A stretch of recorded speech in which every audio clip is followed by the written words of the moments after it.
Hare Krishna everyone. Welcome to the Srimad Bhagavatam class. So, today we are reading from... speak English? Yeah, I think most of the people speak English here. Yeah. So we are reading from Canto 1, Chapter 2. And we're going to read text 30 and 31. Is 31 on the board? Yes. Okay. 31? Behind? Huh? You're probably behind. 30. We are speaking on 31. I already said that I will speak on 31. Was 31? Oh. Behind. It's probably Is behind. behind? Yeah. Behind? Oh, today is 31, is it? Yeah. Okay. Oh, okay. Okay. Thank you. We do verse 30 already. And that means 30 tomorrow. No, today is 31. No. That's what. Yesterday was Yeah, but I will speak on verse 31 because verse 32 is very short. You should chant verse 30. Okay. Yeah, I think 30 is better. Because yesterday was But 20. I prepared on verse 31. So just do both then. Okay. Simultaneous. So it's a short test, it won't take too long, no? Just to read Yeah, that. it's very short. Okay. Only thing is you Okay, have I to will do adjust to turn the board every now. That's the only Which thing. verse shall we repeat You together? don't chant the 30. Mataji will do after the 31. So everyone chant 30? Yes. Okay. So, is it okay here? Yeah. Om Namo Bhagavate Vasudevaya. Om Namo Bhagavate Vasudevaya. Om Namo Bhagavate Vasudevaya.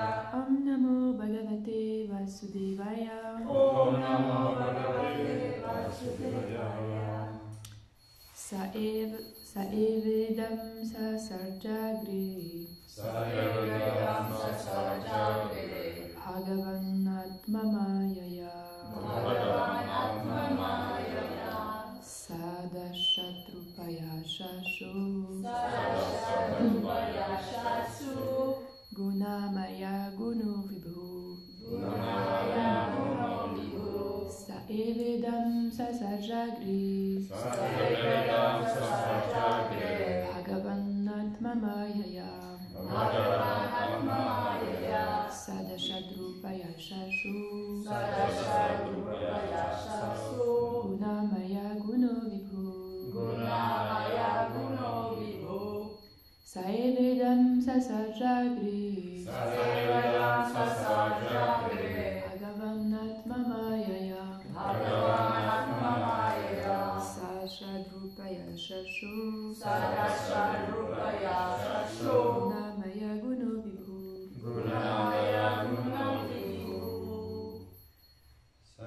Saevidam sasajagre. Saevedam sasajagre. Bhagavan Atmamayaya. Sadasadrupaya Shaksu. Gunamaya Guno Vibhu. Saevedam sasajagre. Saevidam sasajagre. Bhagavan Atmamayaya. Sadasadrupaya Shasu.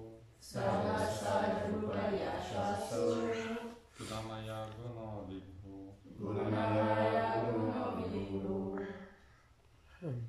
Saevedam Sasarjagre. Saevedam sasajagre. Bhagavan Atmamayaya. Sadasadrupaya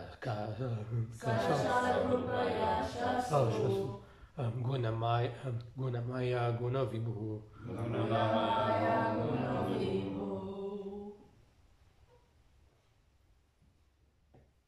Any ladies?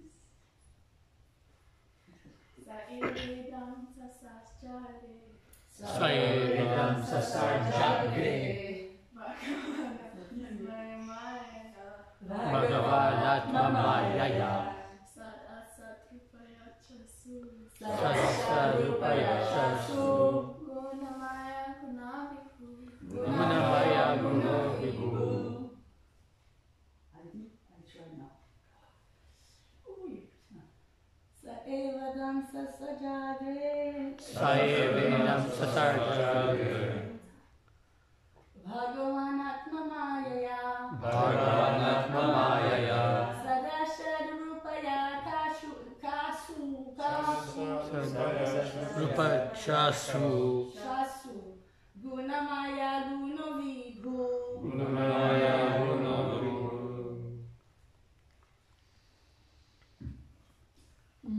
Okay, so I will do word for word. Sa, Sa that, That Eva, Eva certainly, Certainly Idam, Idam this, This Sasarja, Sasarja created, Created Agri, Agri before, Before Bhagavan, Bhagavan the personality of Godhead, Personality of Holy. Krishna Atmamayaya, Atmamayaya by his personal potency, By his personal Sat, the cause, Asat, the effect, Effect Rupaya, by forms, Forms Sha, Cha Ashu, Ashu the same Lord, Same Lord Gunamaya, Gunamaya in the modes of material nature, Aguna, transcendental, Vibhu, the absolute. Shri Shri Korantai ki jai, Namadava ki jai, Shabara ki jai.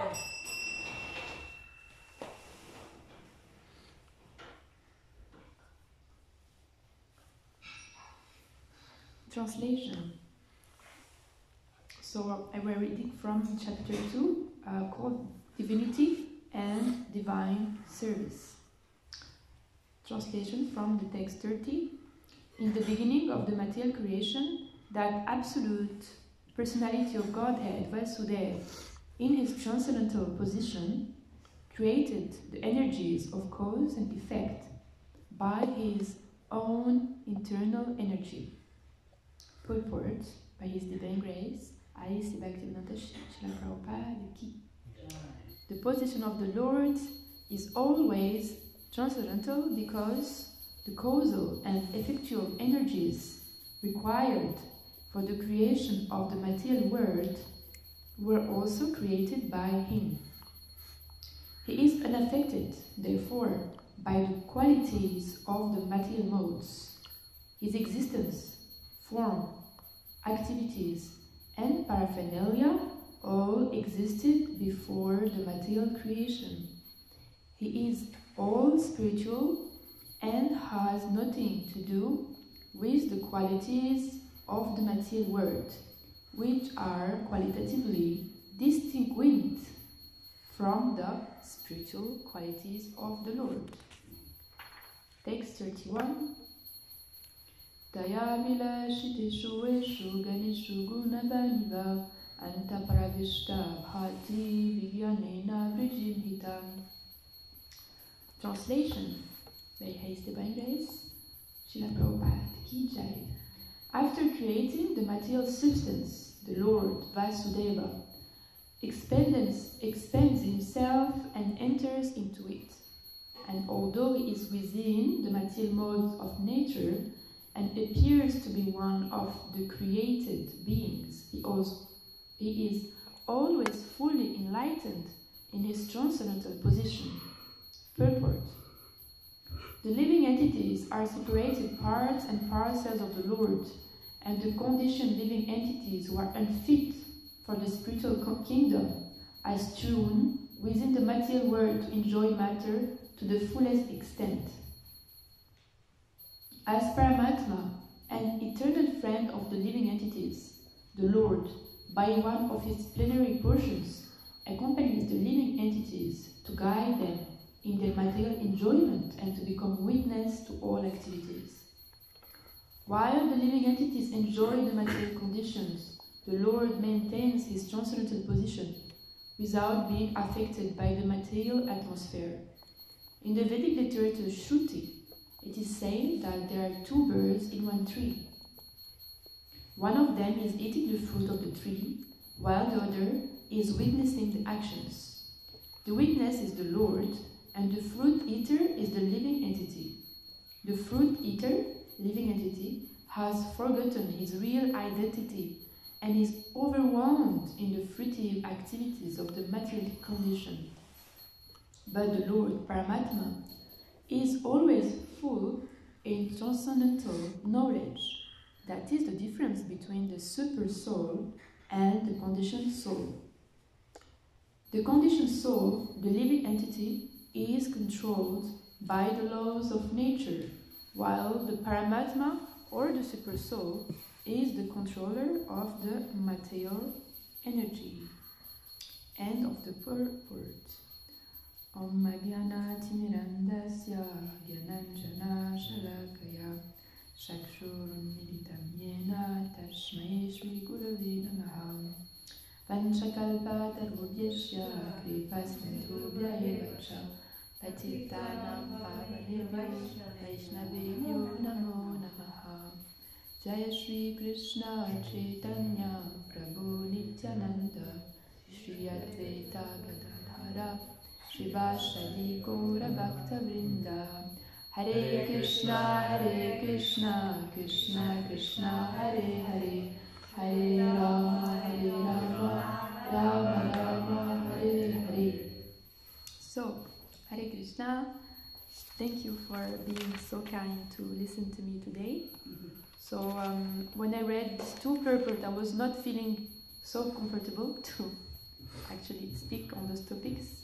I found it quite technical for my level, but I will try my best. So I didn't prepare on the verse 30, but I can just speak about, I guess, the few points that we have in this verse. So it is explained in this verse that that the personality of Godhead, Krishna, is the supreme and original creator. So he is the cause of everything. He is the causal and effectual energy required for the creation of the material world. So he is the creator of all the energies, material energy, spiritual energy. So everything comes from Krishna. Sometimes it can be difficult to accept that everything actually comes from Krishna, because when we have some unfortunate events or things that we don't like in our life, then we don't usually always connect it with Krishna. But the reality and what scripture says is that actually everything comes from Krishna. And this verse also, it's explaining that Krishna is different from his material energy, which means that he's not touched by the material energy, even though he created this material energy. So the material energy works under his direction, but he is transcendental to this energy. He is not affected by this energy. And he is transcendental also to the modes, so goodness, passion and ignorance. Even though he is the source of the three modes, he is also unaffected by the three modes. For example, like the sun creates the light, but the sun is not really responsible or affected by what happens on the earth.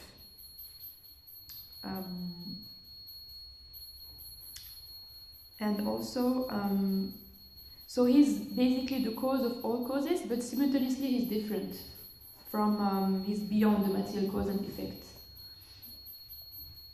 So, so the main point is that Krishna is the cause, is an independent creator, but he is also simultaneously different because he is not affected by the material creation. So, and then on the verse, yes? Just a small comment. Yeah. Yes, very interesting and nicely repeated point. God is unlimited, perfect and limited, and He's creating a world which is imperfect, so-called, and limited. So the question is how something limited can come from the unlimited. That's for material logic doesn't work.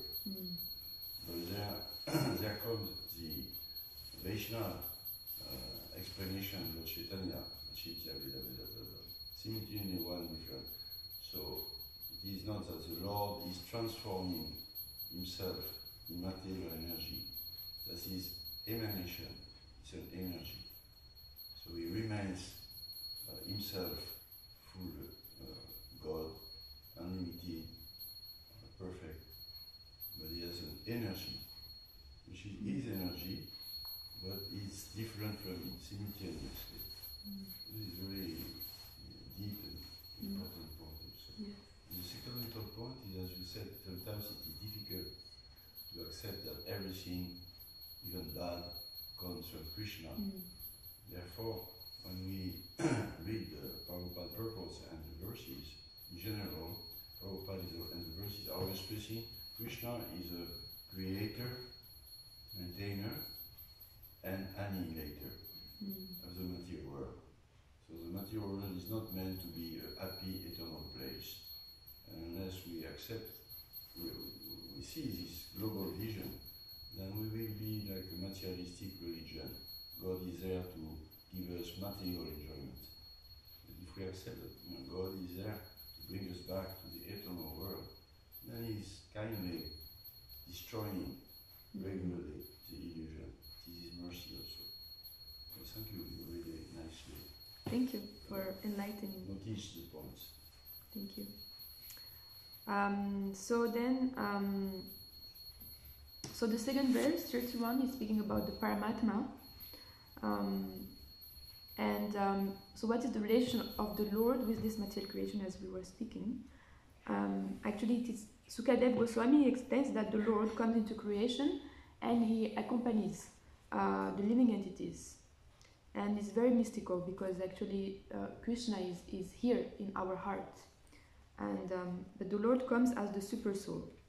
We have a verse, Vasu Parshana Sayuja Sakaya Vriksham Parisajvajate Tayoranya Pipalam Sadvab Ati Anashnan Anyu Abhishashashiti. Two birds associated together and mutual friends take refuge in the same tree. One of them eats the sweet fig, the other, abstaining from food, merely looks on. So Krishna is right here, actually next to us, and He's watching every activities we are doing. So, and He's right here in our hearts, and those who are advanced in spiritual knowledge, that actually can communicate directly with Krishna. One time there was a man who interviewed Prabhupada, and he told him, "Where do you get all your money from?" And then he answered to him, "Well, Krishna is giving it to us." And then he said, "Okay, yeah, I know, like it's Krishna's stuff, like okay, I know everything is coming from Krishna, blah blah blah, but like where do you really get it from?" And then Prabhupada replied, "If I say now to Krishna in your heart to give you all the money, then Krishna will tell you to give all the money to the Swami." And so he was like, basically like to joke he made to him, but that Paramatma is in the heart, and that the great devotees can actually communicate with Paramatma. And we have a verse in the Bhagavad Gita, Tenten Tesham Shatata Yutanam Bhajatam Priti Purvakam Dadami Bodhiyugam Tam Yenamam Upayantite. it's saying that to those who are constantly devoted to me, worship me with love, I give them the intelligence by which they can come to me. So, which means that actually Krishna knows what is in our heart, and he gives actually the intelligence from within if we follow his direction about what to do next, about what to do in life also. And Shatatam Yuktana means that always with me, connected with Krishna. And if you are always connected with me, always connected with Krishna, then Dadalmi Buddhi, then I give you the intelligence. So when we are always connected to Krishna, then Krishna will give us the intelligence about what to do. And why is actually the Paramatma exists. So the Paramatma exists to direct us to the spiritual world. And someone asked this question to Srila Prabhupada, and they asked him like, is there Paramatma in the spiritual world? And Prabhupada said that there is no Paramatma in the spiritual world because you are already with Krishna there. And the Paramatma, the role of our Paramatma is to guide us to this place. In Sri Brahma Samhita, there is a very beautiful verse saying, Premangyana Churita Bhakti Vilochanena Santa Sadeva Hridayeshu Vilokayanti Yamshyama Sundarama Shintya Guna Svarupam Govinda Madipurusham Tamaham Bhajami. And in this verse it is described that if one has love, if one can see with the eye of devotion, tinged with the salve of love, then they are always seeing Krishna within their heart. It will be clear that the form of Sri Krishna is the full personality of Godhead and can only be visible in the heart of a true devotee, which is the only true seat in the state of trance under the influence of devotion.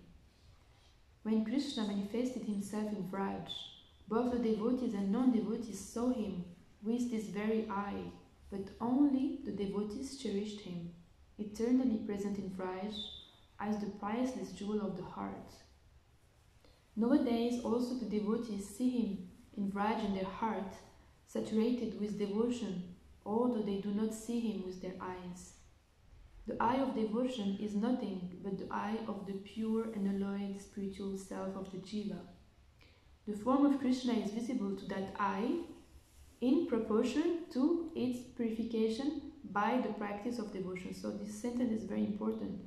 The form of Krishna is visible to that eye in proportion to its purification by the practice of devotion. So more we are connected to Krishna and more we have devotion for Krishna, more than the Krishna will be visible to our eyes. It's like this Mastya form incarnation of Krishna. The fish actually was first in a small aquarium, and then he got bigger, went to the river, and then he got bigger and bigger. So it's like also Krishna in our life. More we actually more we serve Krishna, more we get purified, and more he becomes bigger in our life. More it becomes bigger, and then it becomes just Krishna. Then everything becomes related to Krishna. What we experience, we can connect everything to Krishna. So that's the goal. The form of Krishna is visible to that eye. So this is what I said. When the devotion of the neophyte reaches the stage of Bhava Bhakti, the pure eye of that devotee is tinged with the salve of love by the grace of Krishna, which enables him to see Krishna face to face. So Krishna's mercy is very important. So only when, at the end, if also Krishna's mercy, we can do everything that is proper, that follows all the rules and regulation, everything what's been asked to us. But at the end, Krishna is a person, and we need his mercy also.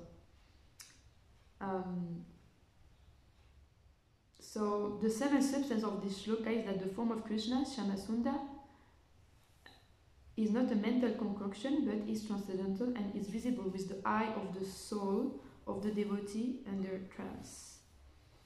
So this is a very, very beautiful verse, actually. And yeah, Krishna becomes only visible to those who are developed love and devotion for him. And so, and Krishna becomes more and more present to communicate as a Paramatma in the heart. Prabhupada said that great devotees, they can see Krishna's pastime as if they were watching a television TV. So we can just, like, we are very, very far, but just imagine how it can be, you know, like they can just, like, they are just with Krishna there, and so it's amazing. So Krishna is, the goal is that he's guiding us through this Paramatma, and it's very mystical. Sometimes we can feel so close, but yet so far, because we can't hear Krishna. And Jiva Goswami, he actually wrote what we call like a Sandarbha about the Paramatma. Because Chaitanya Mahaprabhu, he came to reveal us everything, but through the 6 Goswamis, he revealed all this knowledge. So he wrote like many texts about many topics. Actually, they wrote many texts, and he wrote like so many like different teachings, like even like books about like Sanskrit, for example. But he was always, whatever he was writing, he was always connecting it to Krishna. For example, he has a manual teaching Sanskrit grammar, but through that, he's also teaching Krishna consciousness. For example, like there's one thing called like a short voyelle in French, voyelle in English. It's known as Vamana, and the long voyelle is known as Trivikrama, which is like just names of Krishna. So it's amazing how, you know, the pure devotees, they always connect everything to Krishna. Like even I was listening to a class of Maharaj, and like wherever he goes on the street, he sees like, you know, Rama, or you know, like these shops, like the titles of the shops. He would always connect everything around him to Krishna. Oh, this shops is Rama inside. Oh, this shops is like this, and so he just see like Krishna everywhere, whatever he is, even in the worst street of London or New York. So that's amazing. So Jiva Goswami, he writes like 3 Sandarbha called Sat Sandarbha, Tattva Sandarbha, and so Sat Sandarbha is about Tattva, and it's saying that Bhagavatam is the highest authorities. And the second Sandarbha is Bhagavat Sandarbha, so it's about who is God, and the third is about Paramatma, about Krishna in the heart. And then he starts the definition of the Supreme by talking about Paramatma actually, and explain that Brahman is the Supreme Lord without any potency, and Paramatma displays this material potency, and Bhagavan, it's material and spiritual potency. So, and why Paramatma is in the material nature? Because her role is to engage with the material nature, Prakriti, and it is what is described here. So Paramatma is right here in the heart, and we have this opportunity to connect. And in the modern world, they call it like intuition or inner voice, or they give it like some names in society, and people are really a bit baffled by this concept. Like they don't really know what is this. Like even the scientists, like, you know, they never can explain this intuition, where it's coming from, this calling in the heart sometimes that people can have. And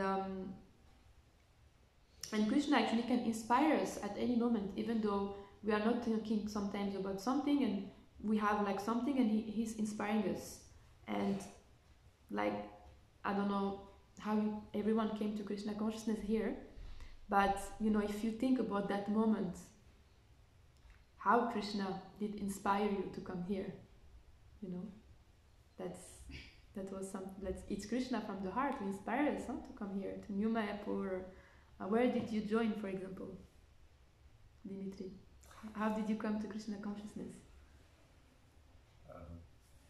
Firstly, when I was a kid, some Vaishnavas came to our house and showed us books.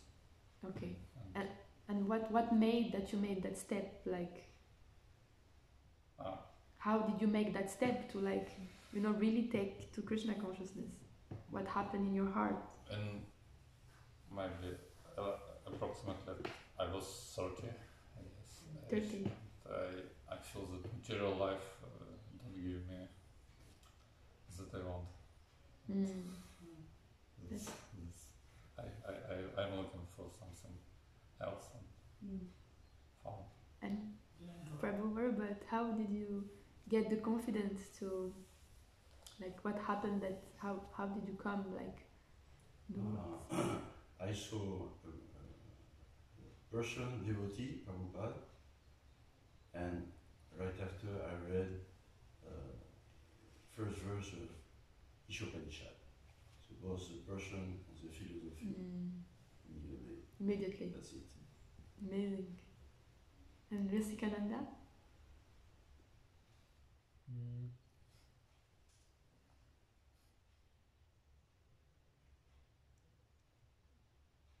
Yeah, I mean, many things, but I had some contact with devotees. But I remember I had the flyer for the Sunday Feast program on my wall in my university. It was just sitting there for months. And one night I just couldn't sleep, and I woke up in the middle of the night and I remembered the flyer. Wow. And then so I said, okay, that's it. This week I'm going to the Sunday Feast. So then I went, and I still remember some of the interactions I had. And yeah, just from then on it was mainly like kindness of devotees. So that's amazing, you know, how it happens, like in the night, you know, Krishna gives the inspiration from the heart, and he makes you, like, he's the source of remembrance and memory and forgetfulness. So he gave that remembrance of at that moment that we have that confidence. Like, I also remember when just I make that step also, like I was working and I actually had an accident, bike accident, so I couldn't move for like a long time. And you know, actually, like, it was arrangement of Krishna to like force me to be in bed so that I can think about my life, because I would not think about my life otherwise. I would just do this and this and that, and you know, because actually sometimes you need to take some time off to introspect, and I was not doing that. So Krishna forced me, and by that experience, you know, I was like, wow, I need to change my life actually, and this is how I made the step to come here. So it's like really magical how it works. It's mystical but also magical. And Srila Prabhupada, we can see that he was connected with this Paramatma, because sometimes what he did, it was not logical. Like, for example, he was in Janesi, it's a city, and he tried to open a temple. And he just said, no, it's too complicated. I don't want to open a temple here. Maybe Krishna doesn't want that. So he just left. And then when he went to Juhu, it was even more complicated, the situation there. And even the devotees told him to go. They told him, like, you should not stay and open a temple here. And everything was like bad. And Prabhupada said, no. He was very strong. He said, no, we're going to make a temple here. So we can see that Prabhupada was clearly guided, because on the logical plane it didn't make any sense. And so he would say, like, oh, this is Krishna's plan, this is Krishna's plan, this is not Krishna's plan. So we can see that Krishna is speaking to him and like telling him like what to do. And also one time he said that Krishna is telling him what to write also when he was translating. So he's completely connected with Krishna. And so it is described how there is qualification to hear Krishna. And there is a verse in chapter 6 saying, Jitatmana prashantasya paramatma samahita sitoshna sukha dukeshu tata manapamanayo. For one who has conquered the mind, the super soul is already reached, for he has attained tranquility. To such a man, happiness and distress, heat and cold, honor and dishonor are all the same. So first we have to conquer the mind, because he's so loud that we cannot hear the voice of Krishna in our mind, in our heart, in our mind. So we have to conquer first the mind and the senses, because the senses are pulling us, the mind is saying things, so we are not pure enough to hear Krishna, even if it's, sometimes you can have some glimpse maybe, like when we came here, but most of the time it's the mind or it's the senses, so because we are not qualified. And this is what Krishna does to Arjuna, he always takes him to higher visions. So at the beginning of the Gita, Krishna, he sees the battlefield through his senses. He sees the situation through his senses. He observing the battlefield, the army, the life, through his emotions. So that's why at the beginning he says, I'm bewildered. I don't know what to do in this situation. Please instruct me. It's like this verse, Karpanya dosopata svabhava prichami samudhashita yashreya chani chitambuhitan me sistya stiham satvimam tvam prapanam. So I am bewildered and I don't know what to do in this situation. And so he is functioning through his emotion and senses, right? So he cannot see clearly. So then Krishna, he gives him knowledge to see life through Shastra. So this is the second step, is to have knowledge through Shastra. And then he starts to see through spiritual eyes. And then he conquered the mind and the senses. And so when one conquers the mind and the senses, then he becomes qualified. This is also the first chapter in the Nectar of Instruction, that one has to conquer the mind and the senses before making disciples all over the world. And it's very interesting that Prabhupada is giving this verse at the very beginning. Just in case, sometimes when we come to Krishna consciousness, if we think that we become a little bit proud, then just read this verse. Oh, if you didn't conquer your mind and your senses, you cannot, actually, you're not qualified. And then we can, I don't, my mind and my senses are not controlled. So most people, they see life through their sentiments and through, I feel like this and I feel like that and all of this, But actually Krishna says that we should see life through Shastras, through our scriptures. And so then one can hear Krishna. And so someone can say that Krishna was next to Arjuna, so that was easier for Arjuna, like, okay, you just have to speak to him. But the whole point of the Bhagavad Gita is that actually Krishna is right next to us, Paramatma, but we cannot hear him. That's the point. He's also next to us, like Arjuna, but we cannot hear him. And again in Bhagavad Gita 18:58, it is saying, if you become conscious of me, you will pass all over the obstacles of conditional life by my grace. If, however, you do not work in such a consciousness, but act through false ego, not hearing me, you will be lost. So it's very important. Not hearing me, you will be lost. So the whole point of the Bhagavad Gita is like Arjuna is sitting like right next to Arjuna and hear everything that Krishna has to say. And at the end he say that now my illusion is gone. At the end of the Bhagavad Gita, I know exactly what to do, but in order to do what we need is Shastra and develop this spiritual vision. So, but this comes step by step, like we have a process. Prabhupada has been so kind, so he shows us the way. We need to have determination, but also patience. And so he gave us this external manifestation of the Paramatma, which is the spiritual master. And through that person, actually, we can advance, because he's representing the Paramatma. So only through that spiritual master that we can access actually at this Paramatma. Because we are not qualified to hear Krishna, then we need the spiritual master to guide us, because we are not pure yet. So, and the spiritual master, step by step, represents the voice of Krishna, like in the chariot, right? So the spiritual master represents Krishna next to Arjuna, saying us what to do, and then more and more we become mature, and more we become qualified to hear Krishna directly.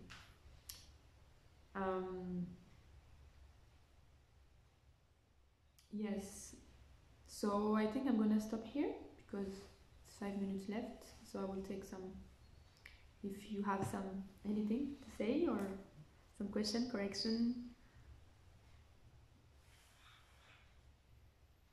Otherwise I can talk more about the Paramatma. Oh yes, sorry. He was mentioning that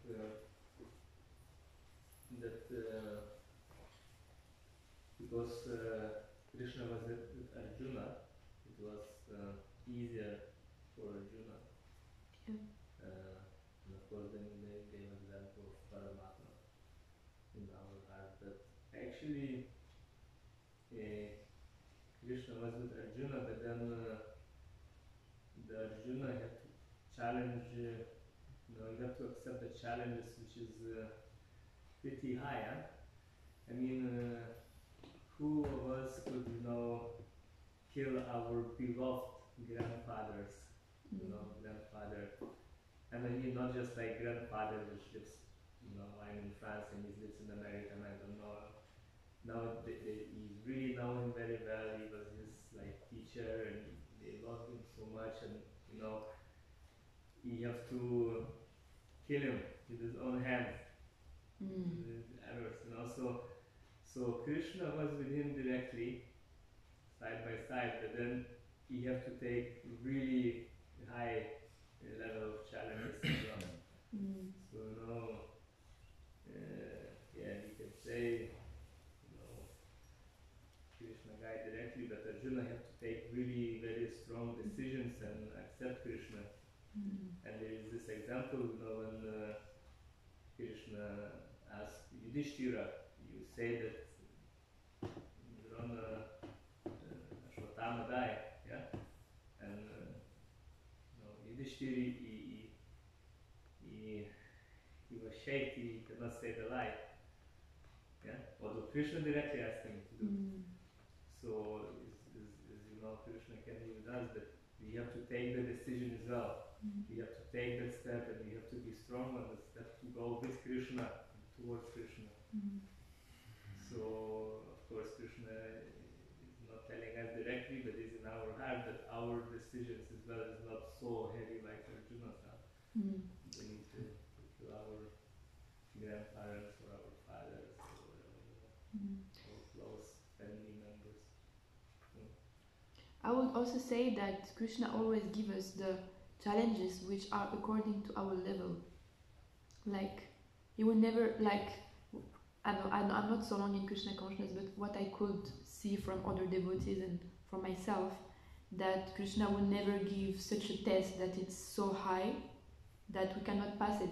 He will always give something, a test that is, it can be difficult a little bit, but it's not something that you cannot reach it. And I think Arjuna, because he was, he was very elevated, then Krishna could give him that challenge for him. But of course, if it was me, tell me kill your mom now, then I would not do it.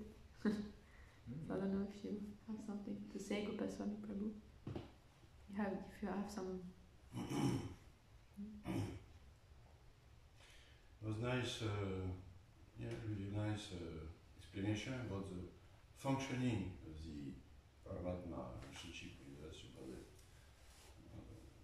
healing instruction when it is toward Krishna consciousness, how we joy, and when it is not Paramatma, it's about the intuition like that, when the mind is not conquered, it's not Paramatma. But the verse itself and the purport are stressing before how the Paramatma is acting, the transcendental position of Paramatma.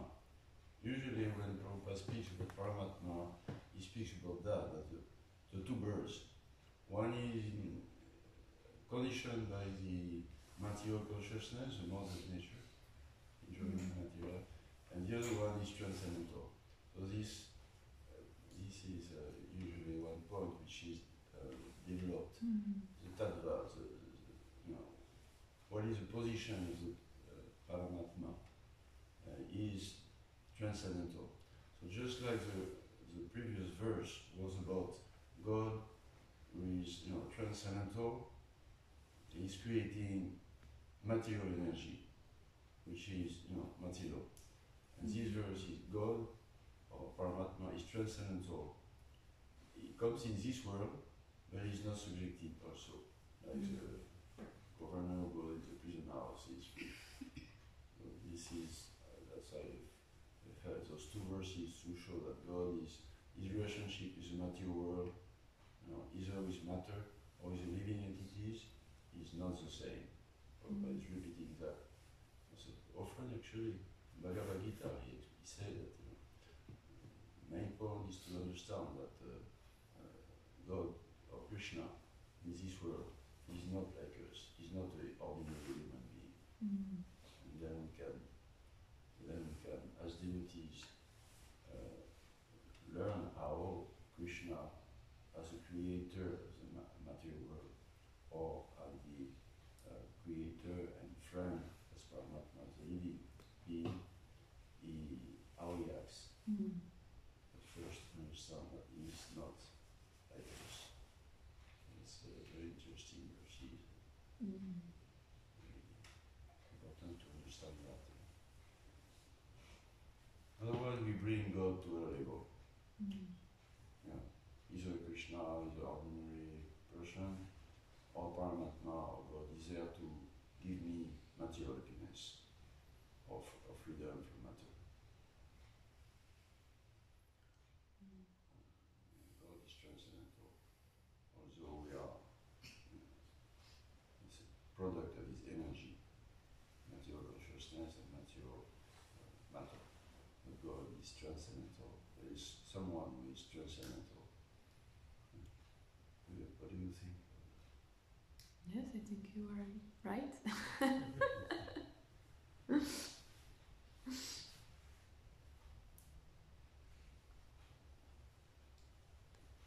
Okay, there is nothing else, then we can end it here. Jai Shri Prabhupada ki, Srimad Bhagavatam ki, Paramatma ki.